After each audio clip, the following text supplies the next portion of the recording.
Hey guys, welcome back to my YouTube channel, and today we are going to be reviewing the Blastoise V Battle Deck. I will be reviewing this deck, and I'll go over all the Pokemon, not the trainers or supporters. I'll go over those shortly, but basically, I'll go over the Pokemon, then everything else, then I'll see what the best and worst Pokemon are. Starting off the deck is Blastoise V. The first attack, Water Gun, is okay, but the second attack, Torrential Cannon, you need to switch over and over again to reset the cooldown of Torrential Cannon. Does 200 damage, so it's fine. However, you do need a strategy of switching over and over again, like I said. So this card is one of the more okay ones in the deck. This is probably like the most average card in the deck.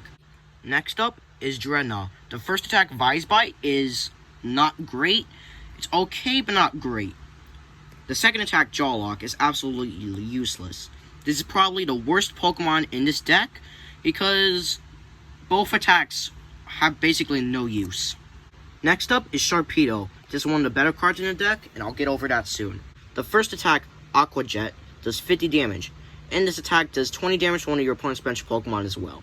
So you can do double kills, chip damage. It's just a good card in general. This card's very good in a competitive setting, so it's a miracle that it's in here, or else this deck would be very, very bad. Next up is Beerus Scoota.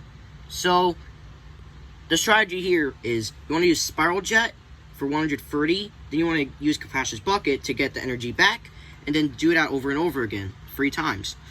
It's good, however, you're going to waste like 6 energy if you decide to do it all at once, so I don't really recommend this card. It's fine. The next card in this deck is Volcanion Boy. I do not like this one. Hammer in for 50 damage for 2 energy, it's fine. In the next attack, Dynamite Steam for 4 energy, 120, flip 2 coins, it does 120 for each head. So, if you get really unlucky, you could do 0 damage, and you have to pay 4 energy with it. You can get 240, which is more than Torrential Cannon, but still, I don't really like this card. Next up is Cramorant, one of the better cards of this deck. Spit Out Shot. This attack does 50 damage to one of your opponent's bench Pokemon. Chip damage, KOs, all that. Good card in general. Wishy Wash. So this card is actually not that bad. The second attack, Wave Splash, is useless, but the first attack's great. Shuffle your hand into your deck, then draw 8 cards. There's 2 of these. I would personally recommend 1, but 2's fine.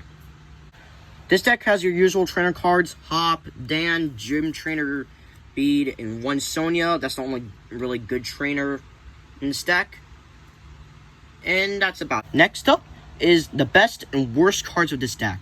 So, what card do I think is the absolute best out of this mediocre deck at best?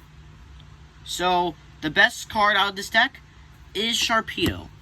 It's actually a very good card for a mediocre deck, and that's what saves it from being so bad. The attack, Aqua Jet, does 50 damage, and the attack does 20 damage to one of your opponent's bench Pokemon. So, it's very good. It's essential for this deck to get any wins if it wants to.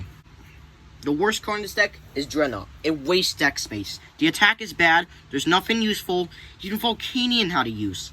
So Dreadnought is the worst card in this deck in my personal opinion. Check in the description if you want a more advanced review of this deck. That is the Blastoise V Battle Deck. Next week, I'll be going over the Venusaur V Battle Deck. And then after that, I have a special video planned for you guys. Thank you guys for watching, and I'll see you guys next time. Bye!